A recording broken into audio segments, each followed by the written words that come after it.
Welcome to this tutorial video.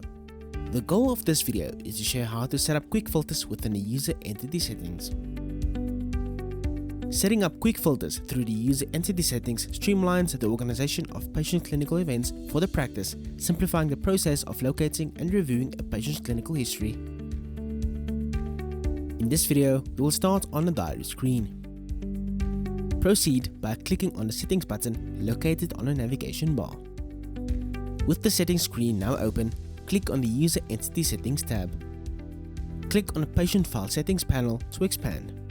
By configuring quick filters, you can better organize your patient's clinical history by categorizing clinical events into groups that align with your practice's specific needs.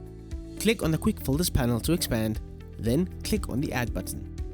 Next, enter the name of your new quick filter in the text field.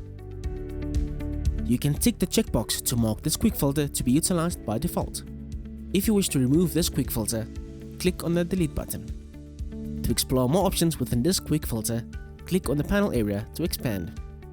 From here, you may choose the color of the filter by clicking on the color field, which will open the color picker and make your selection accordingly. You are also able to remove the selected color by clicking on the Clear button. Next, click on the Select Clinical Types drop-down menu and select the clinical event types to be filtered within the patient file screen. Finally, click on the Clinical Templates drop-down menu to choose the specific template you wish to apply when utilizing this filter option. You can reorder the templates you've created by dragging and dropping them into your desired arrangement. Once you are satisfied with your adjustments, click on the Save button. The newly created quick filter will now be available for use.